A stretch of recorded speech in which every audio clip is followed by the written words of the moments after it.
It's gotcha PvP time, gamers. Woo!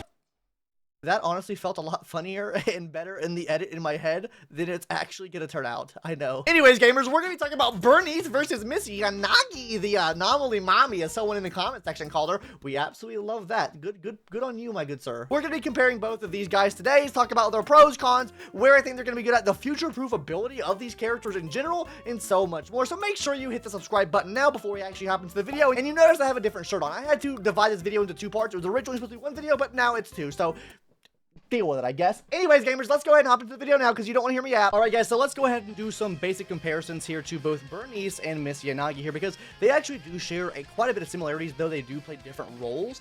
Overall, they do show a lot of similarities because I do think they can kind of cross-converse on different anomaly-based teams. I do think Burnice is a bit more versatile, but we're going to talk about that in a second here.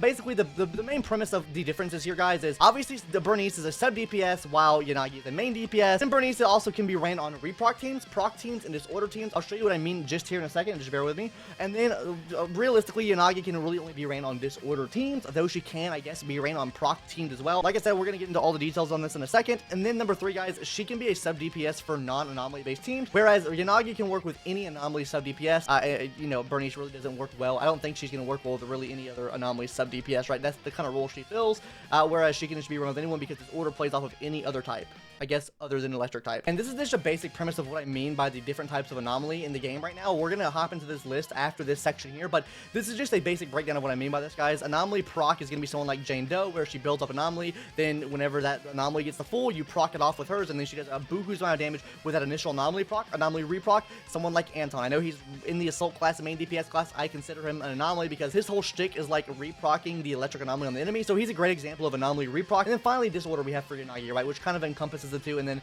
we'll get into this and why she's down here in a second, but let's go ahead and kind of talk about this, right? A main DPS, sub DPS, really don't need to explain that too much. Obviously, she's off field a lot. Obviously, she's on main field a lot. I don't need to do much explaining there. I want to elaborate a bit on Yanagi here, so we're going to go ahead and just write this down here real quick. What I mean by she works on disorder, right, is she does work on disorder teams, right? Don't get me wrong. She works perfectly well on disorder teams. The reason why I didn't put the other ones down there is because they do require a greater level of timing. Let's take Jane Doe, for example, right? Jane Doe is one of those proc-based characters, right? So you want Jane Doe to be getting the proc off at all times. Now, if you have someone strong enough, I don't know if maybe Yanagi will be strong enough to do this or not. I think maybe a Jane Doe Yanagi team could be viable, but it really just depends on how fast Yanagi can build up the damage there, right? The reason why I don't think she works as well on these proc-based teams or the teams that do really big damage off of like just the initial proc of your anomaly is because of the fact if you're not procking with these characters, if you're not procking with someone like a Jane Doe, that is a huge DPS loss, right? You're just losing a lot of damage there if you're not actually procking that off, because there's a very short time frame in between whenever you proc that anomaly off on the enemy that you cannot reproc the same anomaly on the enemy, right? And if you're using someone like, let's say, Yanagi, right, while the enemy is still under the assault state, and then let's say you go back in and reproc her disorder buff off on the enemy, you're basically just trading damage that you could have been doing with your Jane Doe already. So, like, you could run them on the same team. I just don't think it's efficient. I think it'd be much better for you to take your Jane Doe, put her on a completely separate team, and then have Yanagi on another team. I think that would be much more efficient for you rather than running both of these characters on the same team. Now, this does come into a con with Yanagi, and that is her being a main DPS. You really can't take use of Jane Doe being there, right? Because if she was more of a sub DPS like Burnice, right, but was able to give like a disorder debuff to the enemy or a disorder buff to your team, so you do more disorder damage for the whole team with her being off the field while she's still proccing the electric in the back, that would make her much better, because then not only are you getting Jane's procs off faster, you're getting 3 electric procs off as well, while that is going to be buffing someone like Yanagi here. Right now, this is far in the future, right? This is gonna power creep, obviously, both Burnice and her if this were to come out, but this is why I think in this aspect, I think someone like Burnice could be better, because Burnice is just kind of works for every team, right? It's like she doesn't like, she's there to fill a void for a lot of teams, versus I think using Yanagi and Jane Doe on the same team kind of takes up space, right? Inherently, main DPS just get power crept more often, because if, let's say, Jane Doe does more damage than Yanagi, right? You would just run Jane Doe on the team instead of just trading out for less damage with your main procs off on the enemy, right? So that's the reason why I think that it's just not as good to run them on a proc team. It also goes for your reprocking teams as well, and the reason why it goes for your reprocking teams is because your reprocker is going to be your main DPS for the most part, right? And usually you want that main DPS to match anomaly typing, right? So you don't want to go in there with, like, let's say an Anton, right? With someone like a Burnice. He's not going to reproc Burnice's flame out. You want someone on there that's electric so he can reproc the electric type damage. So that's why you want to be matching the typing of the anomaly character you have on your team to really take full use of that. The only way realistically this can work, and this kind of plays into our future-proof ability, which we'll get into in the last part of this video, you kind of need a different reprocker on the team for this to really work, right? So let's say you had like a fire reprocker come out, right? Someone that reprocs fire anom, right? Now what this essentially would do, right, is you run Burnice on a team. So Burnice, very pog, very cool there, to help out with some fire damage buildup or fire anomaly buildup. You would run Yanagi on the team, right? And you would go ahead and start building up that shock anomaly on the enemy. Then what you would do is you would then swap over to whatever this character is right here, right? So you'd swap into this character here, and then he would go through and keep reprocking that fire on the enemy, right? So overall, that's like a basic premise of how it would work, and that's why I think she is kind of goated for the future, because whenever we get more characters in the game that are reprockers, because I think she does play well with the reprockers, and more like different type of anomaly characters in the game, I think she'll be much better.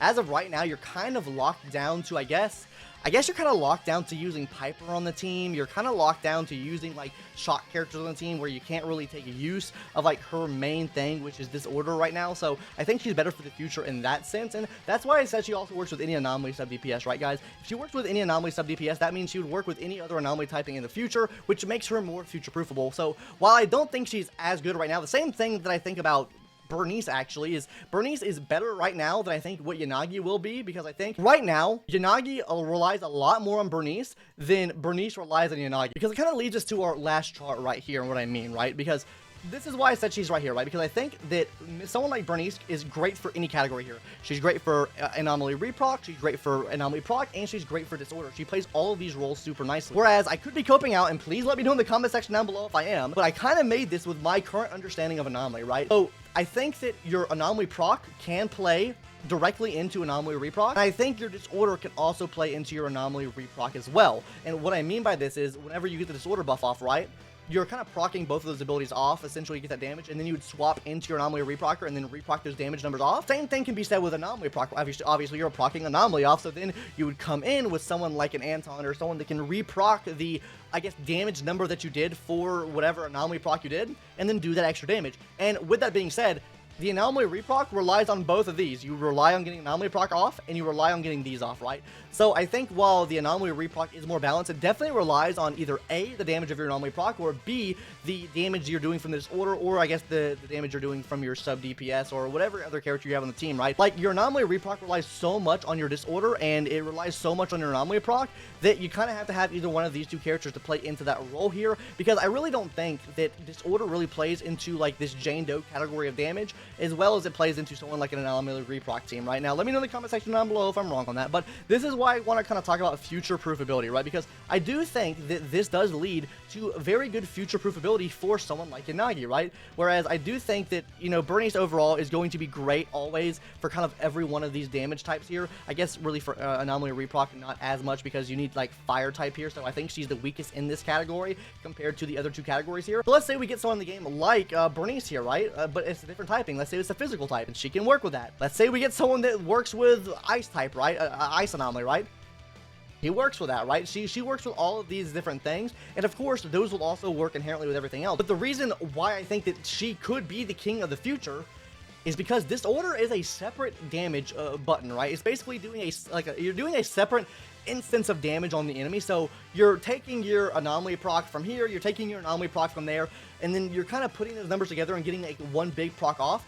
That's why I think that's where her value lies at, right? It's not taking just one anomaly proc off, right? Because I do think we'll have a strong anomaly procer in the future that works really well with people that play off Disorder in the future. I think that she just kind of will work well in the future in those type of scenarios. That's why I think she's going to be kind of future-proofable for your account, because of the fact that she works with that separate damage that you're doing from Disorder. It is tied to the inherent damage you're doing from your anomaly proc, right? But the ability for her to bring in a third type of damage with that is super huge. Because while, yes, you could roll in someone like a Jane Doe and this on the same team, right? And then you can still get Disorder off on the enemy. She is giving a fat debuff to that. And that's not to say that her anomaly proc is bad by any means. Obviously, it's lesser than what you're getting like with initial anomaly proc here. But I think in the future, the bigger damage we can get with anomaly proc, that inherently boosts her up as well, right? Like, the higher damage we can get with future anomaly characters that can proc those higher numbers off, that means your disorder is going to do more damage in the future. So that's why I think that she is kind of future-proofable for your account. So gamers, all in all, who is better and who should you be pulling for? Should you go ahead and just spend your Jade right now on Miss Burnice? Or should you hold off just for a couple days, or maybe if you're already at that point, and pull for Yanagi? Now,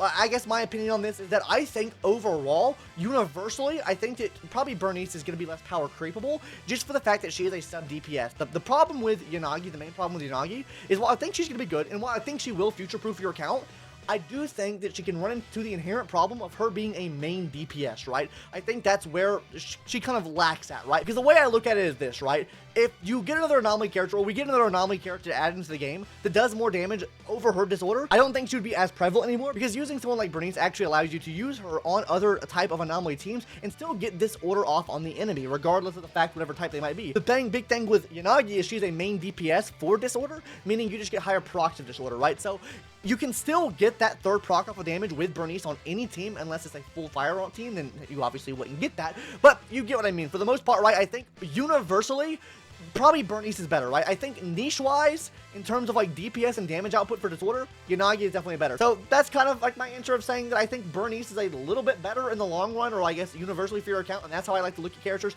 I like looking at characters that are kind of jack of all trades and have high levels of those jack of all trades features, where I see Yanagi just being a really solid DPS. So up to you who you pull at the end of the day. I probably would pull for Burnice, but me as a gacha creator, I haven't pulled Burnice yet, and it's near the end of her life cycle, or I guess banner cycle, so we're probably going to be pulling Yanagi, so expect to see content on that if I don't lose my 50-50 Hoyoverse. Anyways, gamers, go ahead and subscribe to the channel now so you can see all the reasons on why you might not want to summon for your Yanagi, or summon for her. So subscribe for that video, it'll be out in a couple days from now. Anyways, gamers, see you later, bye-bye.